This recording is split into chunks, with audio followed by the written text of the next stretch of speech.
അതെ, ഇന്ന് ഞായറാഴ്ച ദിവസം ആയതുകൊണ്ടേ നല്ല കപ്പ കിട്ടിയില്ല.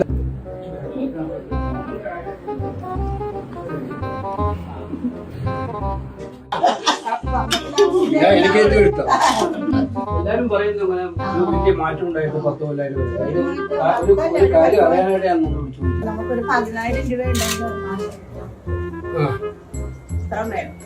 10,000 രൂപ ഉണ്ടെങ്കിൽ ഒരു മാസം ഗ്യാസിന്റെ വിലയും സാധനത്തിന്റെ വിലയും എല്ലാത്തിന്റെ വിലയും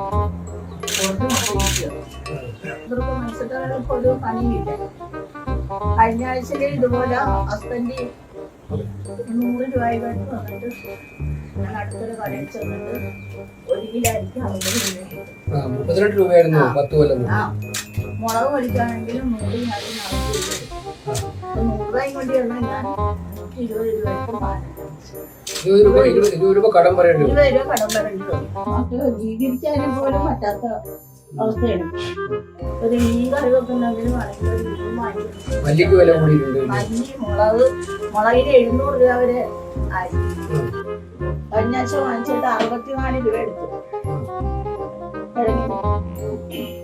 അതുപോലെ തന്നെ തക്കാളി, വെണ്ടയ്ക്ക എല്ലാത്തിനും വില കൂടുതലാണ്.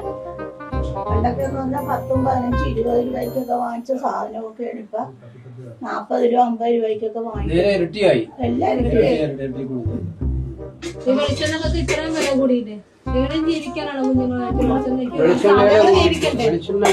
കൂടി, മുളക് കൂടി, മല്ലി കൂടി, എല്ലാത്തിനും വില കൂടുതലാണ്. ഈ ആഴ്ച വാങ്ങിച്ചത് 360 രൂപയ്ക്കാണ് വാങ്ങിച്ചത്. 360 രൂപയ്ക്ക് ഈ ആഴ്ച വാങ്ങിച്ചത്. ഗ്യാസിനാണ് സബ്സിഡി ഉണ്ടായിരുന്ന ഒരു സമയത്ത്. ഇപ്പൊ അതില്ല. ഇപ്പൊ നമ്മള് 950 കൊടുത്താൽ നമുക്ക് ഗ്യാസ് എടുക്കാൻ പറ്റും. പണ്ടൊരു 300 രൂപയ്ക്ക് നമുക്ക് സബ്സിഡി ആയിട്ട് കിട്ടുമായിരുന്നു. ആ സമയം നമുക്ക് ഒരു സമയമാകുമ്പോ ഇത്ര പൈസ നമ്മുടെ അക്കൗണ്ടിൽ വരും എന്നൊരു ഉറപ്പുണ്ടായിരുന്നു. ഇപ്പൊ അതുപോലും ഇല്ല. ഗ്യാസിലാകുമ്പോ നമുക്ക് ഒന്നും ചെയ്യാൻ പറ്റത്തില്ല. മണ്ണെണ്ണയിലില്ല. ഫ്രീയായിട്ട് മണ്ണെണ്ണ കിട്ടിക്കൊണ്ടിരുന്നതും പാഴായി. 84 രൂപ വേണം ഇപ്പൊ 1 ലിറ്റർ മണ്ണെണ്ണ നമ്മൾ മേടിക്കണം.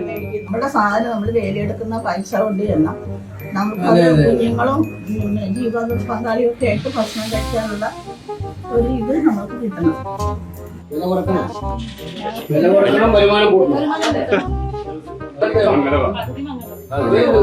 ഈ റോഡ് മതി